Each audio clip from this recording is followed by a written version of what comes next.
Untuk hari ini yang nggak masuk siapa aja? Dispennya 3 orang. Oke, sebelum kita mulai pembelajaran, Bu Sinta, kalian bisa keluarkan dulu untuk handphonenya, kemudian bisa scan barcode untuk asesmen awal terlebih dahulu ya.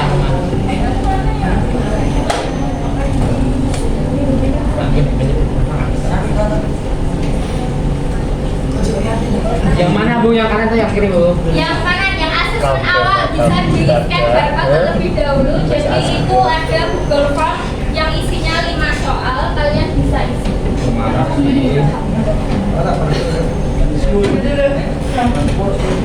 HP-nya bisa dikeluarkan dulu semuanya buat scan.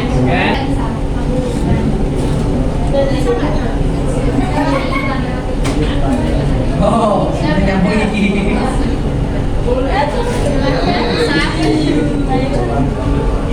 Ada yang sudah selesai? Oh, Siapa yang punya 2 pinjam? yang sudah silakan perhatikan video yang kita tampilkan. Siap semuanya? Yang pelajar sudah selesai? Jakarta 85. Oke. Silakan diperhatikan ya.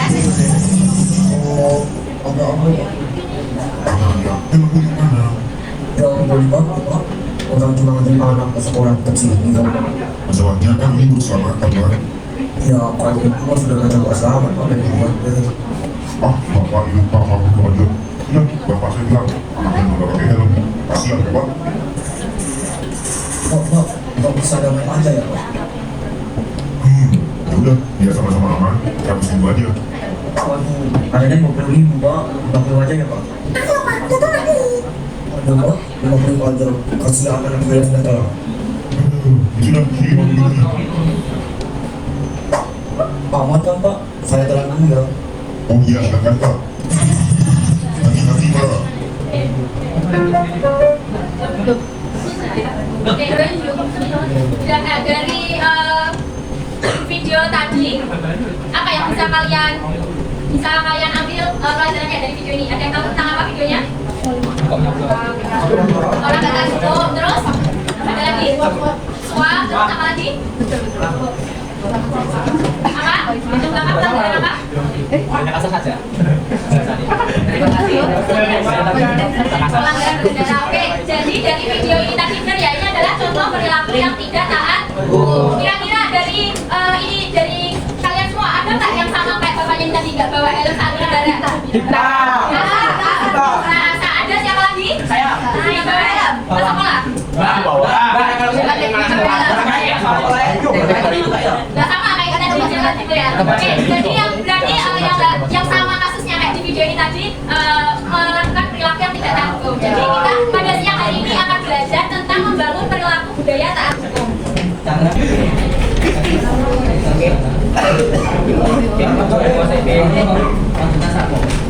Nah, ada yang tahu apa itu taat hukum? Ada yang tahu nggak apa sih taat hukum itu? Tidak melanggar hukum. Tidak melanggar hukum, menaati hukum, apalagi?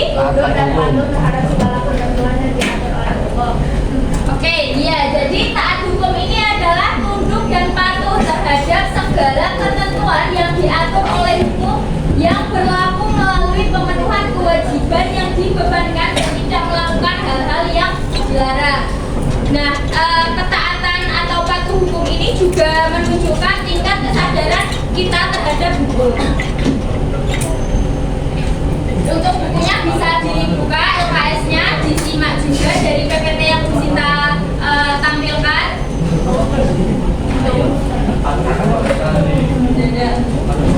Semuanya bawa buku paket, buku LKS, yang bisa dicarikan dulu.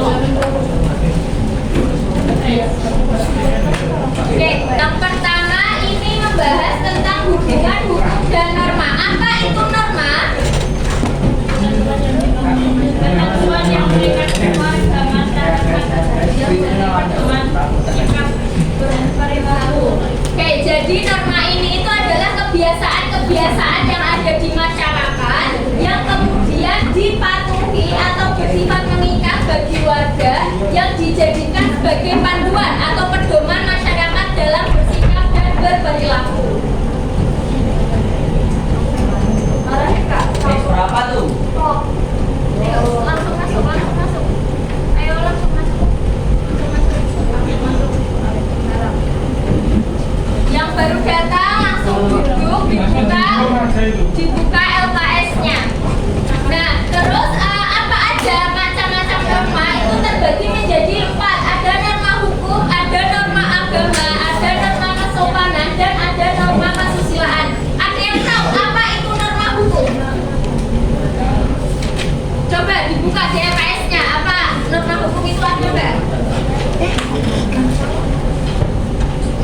Apa itu norma hukum? Apa itu norma agama? Apa itu norma kesopanan? Apa itu norma kesusilaan?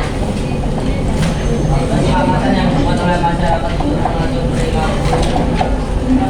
Mana Bu? Yuk, siapa yang mau jawab norma hukum? Ayo. Boleh dibaca. Ketentuan yang mengikat masyarakat yang dijadikan pedoman tersangka dan berperilaku. Ya, jadi norma hukum itu ciri khasnya itu bersifat mengikat dan mengatur ya, dan maksa juga. Terus kalau norma agama berasal dari mana? Dari kitab suci atau agama yang dianutnya. Terus kalau norma kesopanan itu mengatur tentang apa?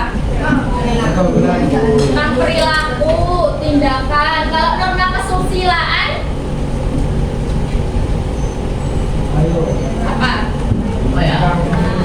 Andre. Berkaitan dengan hal yang baik atau buruk. Nah, terus kalau hukum, apa itu hukum? Apa itu hukum? Ada yang tahu hukum apa? Peraturan yang keras, peraturan yang secara resmi dianggap mengikat dan dilakukan oleh penguasa atau pemerintah untuk mengatur perilaku dan perbuatan yang.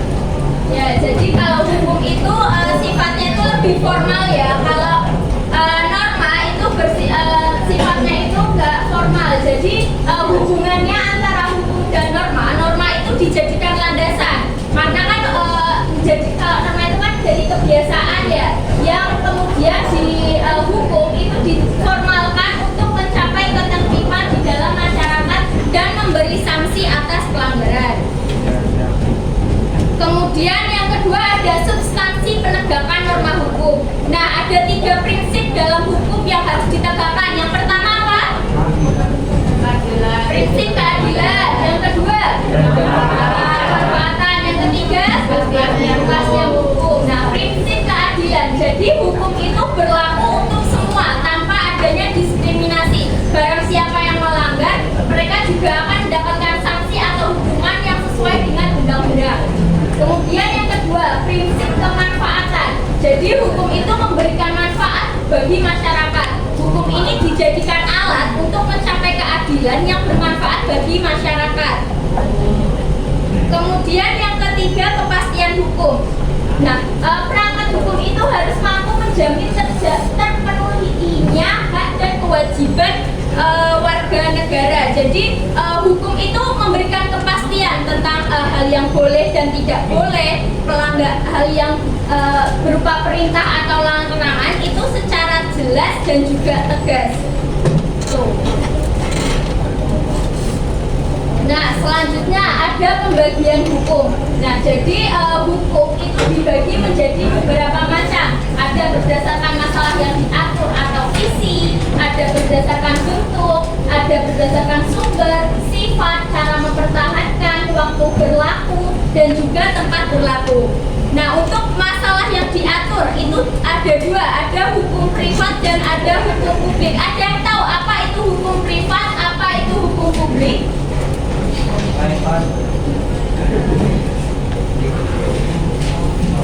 Muhammad Afif siapa? Coba, apa itu hukum privat, apa itu hukum publik?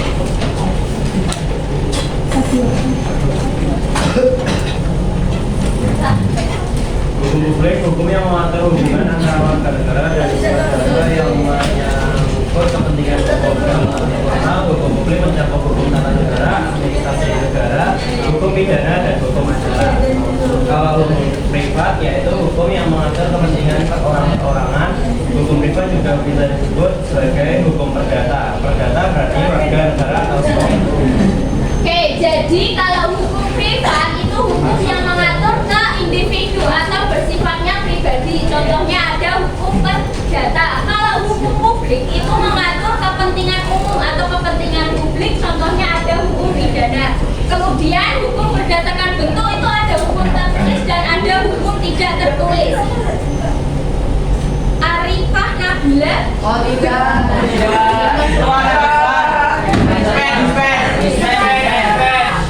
Arya Widian. Itu. Coba, apa itu hukum tertulis dan hukum tidak tertulis?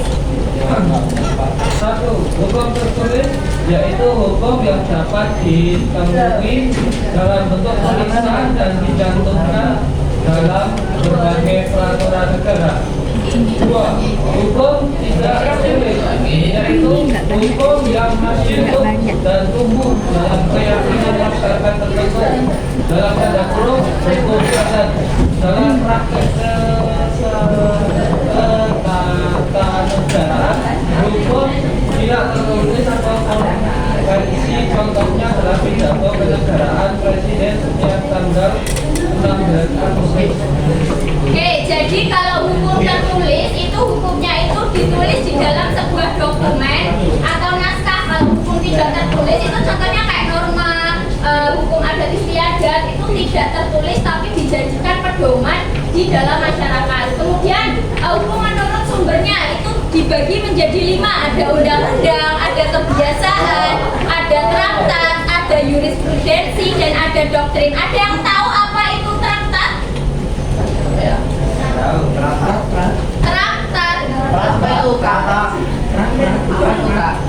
Traktat. Ada yang tahu? Jadi traktat itu adalah hukum yang muncul dari perjanjian antar negara. Kalau jurisprudensi itu hukum itu muncul dari putusan hakim terdahulu. Kemudian kalau doktrin itu hukum itu berasal dari pendapat para ahli. Kemudian dari sifatnya ada hukum yang bersifat memaksa dan mengatur.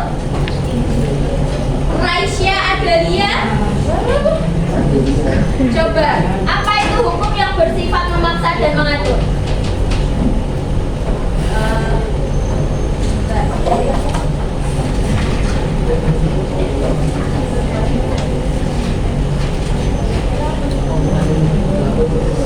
Hukum bersifat memaksa yaitu hukum yang dalam keadaan apapun harus ditaati dan bersifat mutlak daya. Sedangkan hukum bersifat mengatur yaitu kaidah hukum yang dapat dikesampingkan oleh para pihak dengan jalan membuat ketentuan khusus dalam suatu perjanjian yang mereka adakan. Ya, jadi kalau hukum yang memaksa itu hukum itu bagaimanapun caranya harus tetap ditegakkan. Tapi kalau yang mengatur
berlaku saat ini. Kalau hukum ius constituendum, hukum yang diharapkan dapat berlaku di masa yang akan datang. Kemudian ada tempat berlaku, ada hukum nasional, ada hukum negara lain, dan ada hukum internasional. Apa itu hukum nasional? Hukum yang berlaku di negara. Ya. Kemudian hukum negara lain. Hukum yang berlaku di negara lain. Ya. Terus hukum internasional. Iya, jadi kalau hukum nasional itu hukum yang berlaku di masyarakat atau wilayah negara tertentu. Kalau hukum negara lain adalah hukum yang berlaku di wilayah hukum negara lain. Kalau hukum internasional itu mengatur hubungan antar negara-negara yang ada di dunia. Contohnya ada contohnya itu ada konvensi PBB, ada traktat, ada bilateral. Selanjutnya perilaku taat hukum. Franda Naira, siapa? Bisa dibaca ciri-ciri perilaku taat hukum apa aja? Ciri-ciri perilaku taat hukum: satu, memahami pelaksanaan dan jalan hukum. Dua, tidak menimbulkan kerugian pada diri orang lain. Tiga, menjaga perasaan orang lain adalah tindakan yang akan dilakukan untuk orang lain. Empat, aktif menerapkan perintah hukum dan mendialogkan larangan hukum dalam kehidupan sehari-hari. Nah itu ya, jadi ciri-ciri perilaku taat hukum ada 4. Kemudian ketaatan hukum itu dibagi menjadi 3 menurut Hershey Kelman dan I. Pospisil dalam Ahmad Ali tahun 2009. Dimas Iksan. Siapa Dimas Iksan? Dimas Iksan bisa dibaca ketaatan hukum dibagi menjadi 3 apa saja?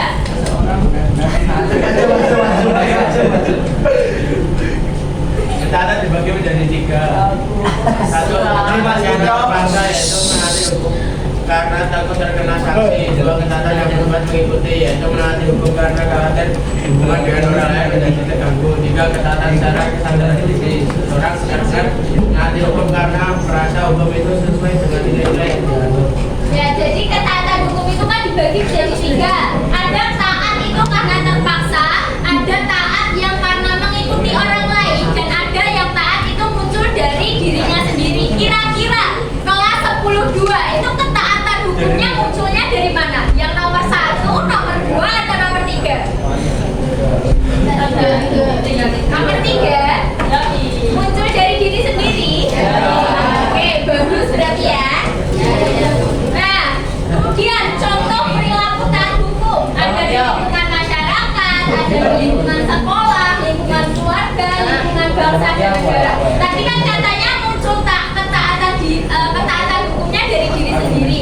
Kira-kira contohnya di lingkungan sekolah ini apa? Contoh ketaatan hukum yang kalian laksanakan di lingkungan sekolah. Menggunakan status sesuai peraturan. Terus apa lagi? Terus menjaga fasilitas sekolah. datang tepat waktu. Ada yang telat hari ini? Oke, datang tepat waktu, tidak telat. Terus apa lagi? Menjaga fasilitas sekolah. Kalau di lingkungan masyarakat, kira-kira apa? Contohnya? Sopan pada orang lain. Terus?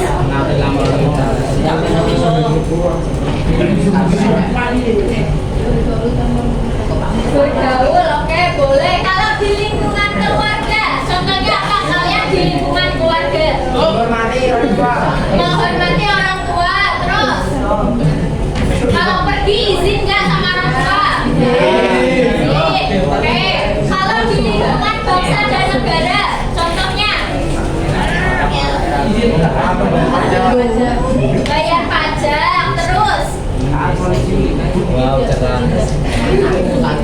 boleh. Terus apa? Tidak golput. Jadi kalau ada pemilu ikut gitu ya. Kemudian yang terakhir, cara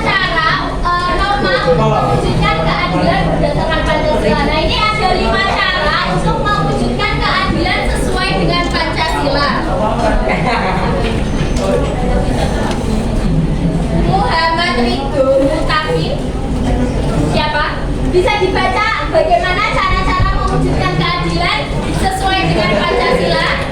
Bisa diperhatikan temannya.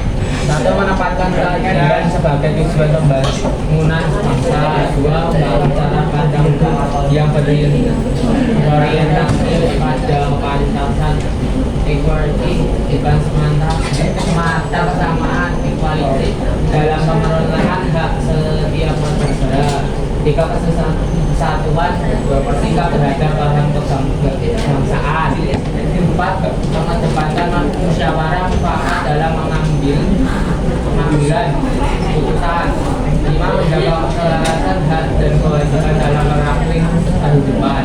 Oke, jadi ini ada 5 cara untuk mewujudkan keadilan sesuai dengan Pancasila. Yang pertama, menempatkan keadilan sebagai tujuan pembangunan bangsa. Jadi pembangunan itu bisa dimeratakan, jadi masyarakat itu merasa adil. Kemudian membangun cara pandang yang berorientasi pada kepantasan atau equity, bukan semata kesamaan atau equality. Itu bangun cara berorientasi pada kepantasan. Jadi misalnya pemerintah itu memberikan bantuan kepada masyarakatnya, tapi itu nggak semua itu bisa mendapatkan bantuan, tapi harus dilihat pantas nggak masyarakat itu mendapatkan bantuan. Misalnya orang yang kurang mampu yang berhak untuk mendapatkan bantuan. Kemudian kesatuan sikap terhadap paham kebangsaan. Jadi paham kebangsaan ini tujuannya itu untuk menyatukan keberagaman yang ada di bangsa tersebut. Kemudian mengedepankan musyawarah mufakat dalam pengambilan keputusan. Jadi musyawarah mufakat ini digunakan sebagai cara untuk menghadapi perbedaan pendapat. Kemudian menjaga keselarasan hak dan kewajiban dalam praktik kehidupan. Nah, dalam hal ini kita itu berhak untuk mendapatkan hak dasar, pemenuhan hak dasar. Ada yang tahu nggak hak dasar itu apa aja? Apa ya? Ada papan. Itu termasuk dari dapatkan kalian memiliki hak untuk mendapatkan pendidikan, layanan kesehatan, kemudian lapangan pekerjaan dan juga tempat tinggal. Dan juga setiap warga negara itu wajib untuk menghormati hak orang lain. Nah, dari presentasi kita ada yang ingin ditanyakan terlebih dahulu?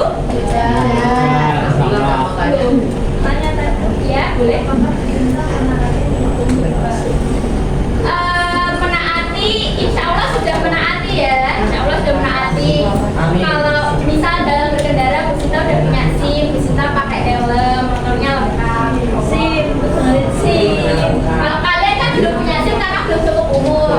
Tapi ya itu pesannya tadi, hati-hati kalau berkendara pakai helm. Ya. Oke, selanjutnya Bu Sinta bagi kalian menjadi beberapa kelompok. Jadi kita akan bermain word search atau nanti tadi kan sudah dijelaskan ya sama Bu Sinta tentang menerapkan perilaku taat hukum. Dan di situ ada beberapa poin-poin. Oh ya, jangan dulu ya. Nanti kalian nah, jadi kalian nanti bisa cari kata apa saja yang ada di kotak tadi secara berkelompok. Nanti yang salah satu menjawab ke depan nanti bisa mengetik di laptopnya Bu Sinta. Nanti kalau benar kalian akan mendapatkan bintang dan nanti kelompok siapa yang paling banyak mendapatkan bintang itu pemenang. Paham semuanya? Oke. Jadi Bu Sinta bagi jadi 7 kelompok ya. Setiap anaknya setiap kelompok dibagi ada 5 siswa. Bisa yang kelompok 1, 2, 3, 4, 5, 6 kelompok 1 mana? Kelompok 1 perwakilan. Kelompok 2.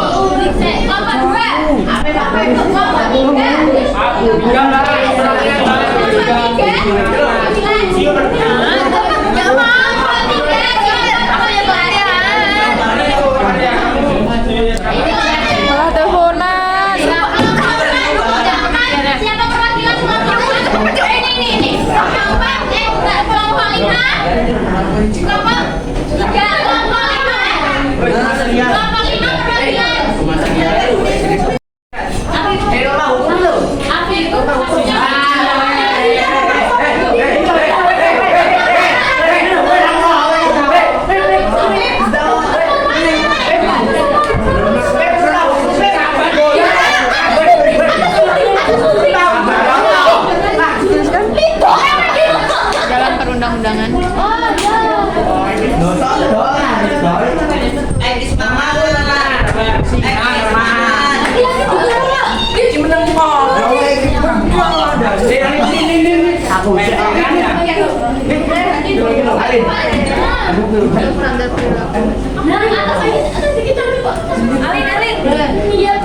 Oh iya, hop, pergi dong.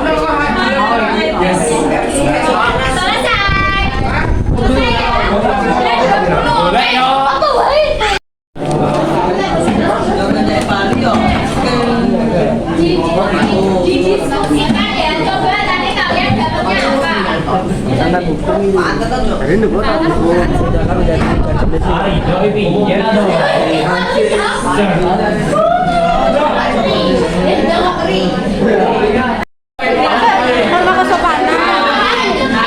Dapat apa aja katanya?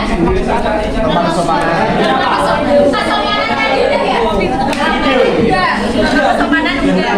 Cukup, terus? Yang diingat berarti yang itu dapatnya kelompok 3 dapat berapa?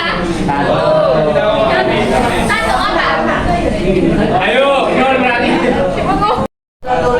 Hukum yang dapat ditemukan dalam bentuk tulisan. Ada yang dapat hukum tertulis? Hukum tertulis juga? Oh, iya toh. Rigo. Bener nggak hukum tertulis itu apa hukum yang? Hukum yang ditulis. Caranya dibagi dalam bentuk tulisan. Oke, terus. Terus hukum tertulis? Yang kedua ada UD, yaitu undang-undang dasar. Dari agama Hindu. Oke, tepuk tangan untuk kelompok 2. Jadi dari buat search ini tadi ada 2 kata yang berkaitan dengan menerapkan perilaku taat hukum. Nah selanjutnya HP-nya bisa dikeluarkan lagi. Silakan yang sudah mengeluarkan HP-nya bisa di-scan di word wall. Jadi ada tulis ya selesai waktunya itu. Kehabisan waktu, Bu.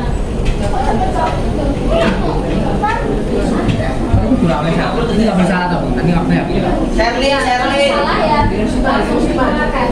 Ini Bu, ini waktunya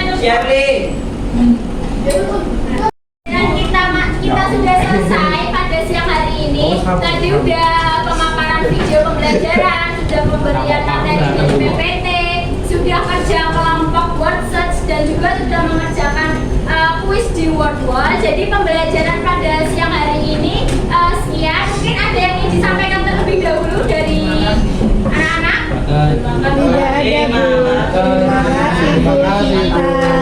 Oke, sama-sama.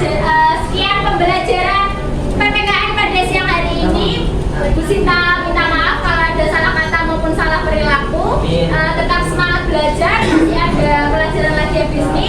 Sekian dari Bu Sinta. Wabillahi taufiq wal hidayah. Wassalamualaikum warahmatullahi wabarakatuh.